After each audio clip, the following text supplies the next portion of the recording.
Hello and welcome guys. दोस्तों, बहुत सारे लोगों को ऐसा लगता है कि म्यूचुअल फंड हमेशा प्रॉफिटेबल होते हैं एंड म्यूचुअल फंड एक ऐसी जगह है जहां पर आपका पैसा सेफ रहता है। सो उसी कन्फ्यूज़न को दूर करने के लिए आज के इस वीडियो में हम बात करने वाले हैं इंडिया के ऑल टाइम सबसे बेकार म्यूचुअल फंड्स की, जिन्होंने आपको नेगेटिव रिटर्न्स दिए हैं। एंड साथ में हम इस वीडियो में ये भी समझेंगे कि क्या वाकई में म्यूचुअल फंड में पैसा लगाने के बाद आपका सारा पैसा डूब सकता है या फिर किस हद तक लॉस हो सकता है। तो हम इसके लिए हेल्प लेंगे गूगल की। यहाँ पर हमारा जो कीवर्ड रहेगा वो रहेगा all time worst mutual fund in India. And इसके लिए आपको सबसे ऊपर जो है एक द फाइनेंशियल एक्सप्रेस का आर्टिकल है वो भी दिख जाएगा। तो चलिए इसी आर्टिकल को हम रीड करते हैं एंड देखते हैं कि कौन से म्यूचुअल फंड हैं जिन्होंने अपने इन्वेस्टर्स का बहुत ज़्यादा लॉस करवाया है। क्योंकि नॉर्मली हम म्यूचुअल फंड जब भी देखते हैं तो वहाँ पर हमें 10-15-20% के नॉर्मल प्रॉफिट जो हैं वो देखने के लिए मिलते हैं। तो यहाँ पर आप देखोगे सबसे पहले जो हैं ये 10 वर्स्ट परफॉर्मिंग हैं जो कि इक्विटी म्यूचुअल फंड हैं एंड इनके लोएस्ट रिटर्न है इन 1 ईयर अक्टूबर 2022 के अकॉर्डिंग। तो अभी यहाँ पर बहुत सारा जो डेटा है वो चेंज हो चुका होगा, लेकिन एक आइडिया हमें यहाँ पर बहुत अच्छा मिल जाएगा इन म्यूचुअल फंड का रेफरेंस के बेस पे। तो सबसे पहले अगर आप देखोगे तो निप्पॉन का इंडिया जापान इक्विटी फंड आता है।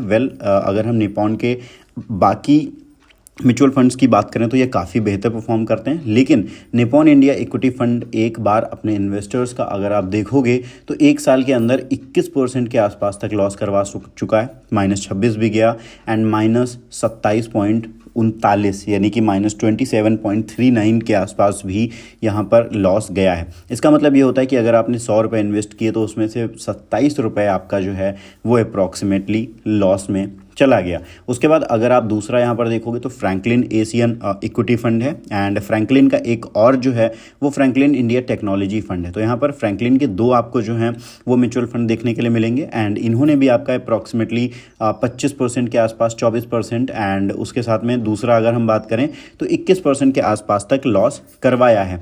तो इससे हमें एक रेफरेंस ये मिलता है कि अगर हम एक बहुत ही गलत म्यूचुअल फंड सेलेक्ट कर लेते हैं तो हमारा ऑल ओवर अगर हम एक औसत निकालें तो 25% तक लॉस हो सकता है, यानी कि हर 100 रुपये पे हमारे 25 रुपये का जो लॉस है वो हो जाएगा। इसके साथ में आपको यहाँ पे एक ICICI प्रूडेंशियल टेक्नोलॉजी फंड भी देखने के लिए मिलता है।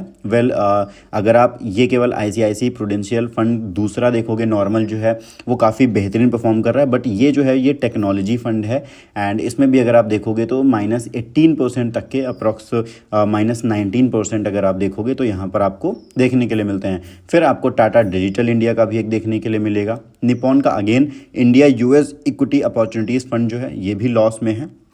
तो इन सब के भी 17-18 हैं। तो यहाँ पर अगर हम सभी को देखते हैं आपको एक्सिस के भी कई सारे फंड जो हैं देखने के लिए मिल जाएंगे, बट यहाँ पर इनकी आप एक खास बात देखोगे कि ये एक्सिस ESG इक्विटी फंड है एंड इसी के साथ अगर आप देखोगे तो लाइफ डिजिटल इंडिया फंड हो गया, साथ में इंडिया US इक्विटी अपॉर्चुनिटीज़ हो गई। तो ये एक स्पेशल एरिया के फंड्स हैं।